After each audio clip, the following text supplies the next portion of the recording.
Could you introduce yourself, please? Yeah, my name is Victor Doan. I'm a science teacher at San Leandro High, and I also graduated from San Leandro High. And this is my 21st year at the school as a teacher. My name is Mr. Fall. I teach Mandarin at San Leandro High School. Hello, my name is Ruby Smart, and I am a teacher at San Leandro High School. I teach AP US History this year.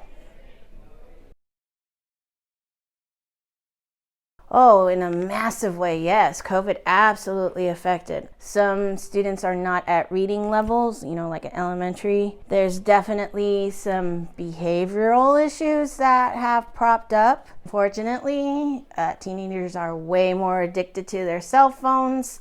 They cannot put it down. The phone and students' connections to their phones, maybe it's, maybe COVID started it, but it's being perpetuated by just having a really difficult time connecting with each other on a human level. And now there's more studies that are coming out that on-screen learning actually a detriment. So it definitely had a huge negative impact.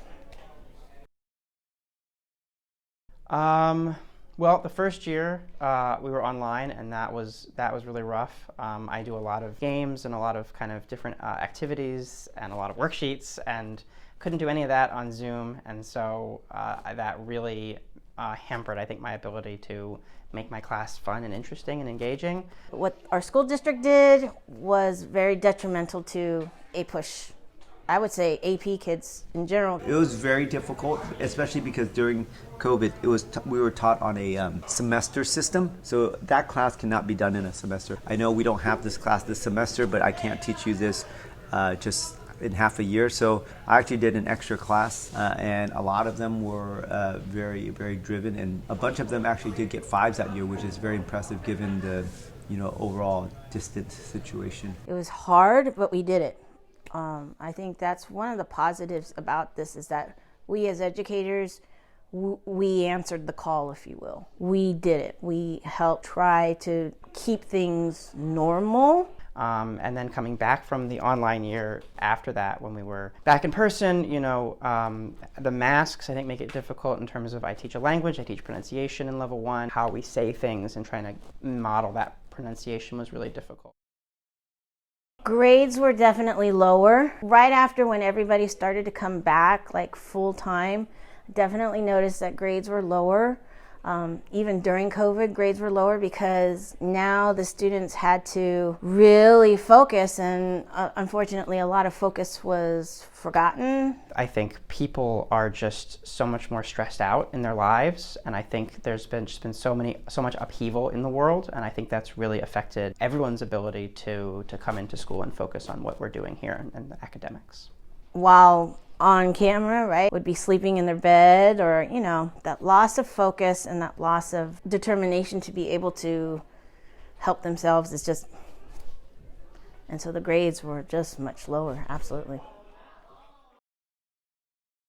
I think people are kind of freaked out about it because it's relative novelty, but I think it's just another tool, and used correctly, any tool could be very useful, but like many tools, do a lot of damage too. I actually just started messing around with it because a former student of mine who I ran into last week at Costco, I use it almost like a Google sense where it's just a search, but it just gives you the answer. But the answers are very incomplete, and I think you could use it as a starting point, but definitely not a finished product for most things that teachers and students would need.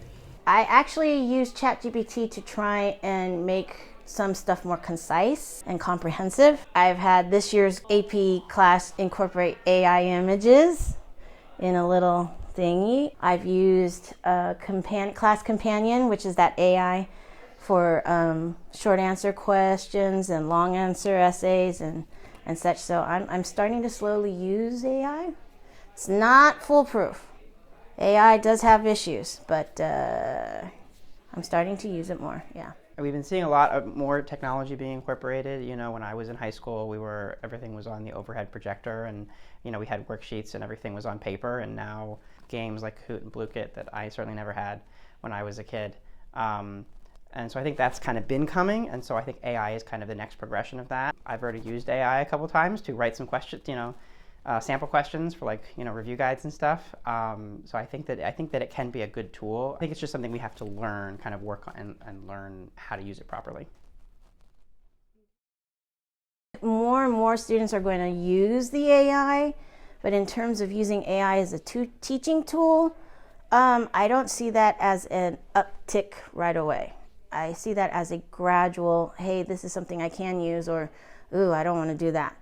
But in terms of student usage, I definitely think, yeah, AI usage has been totally up. With ChatGPT and all that, students are not doing their own original work, and that could lead to some problems, especially in college. Colleges are now taking up the issue of AI. Where I'm going, they're having like, yeah, this is acceptable, except this is not acceptable. And in college, if you are found to plagiarize or do any kind of other non-original work, it potentially could lead you to be kicked out of college. So you have to be very, very careful with AI.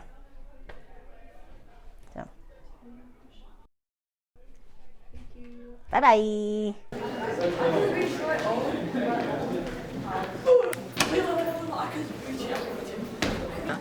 Wait, it's loading. Okay.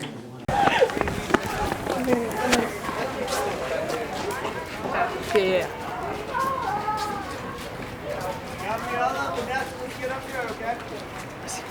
What is it?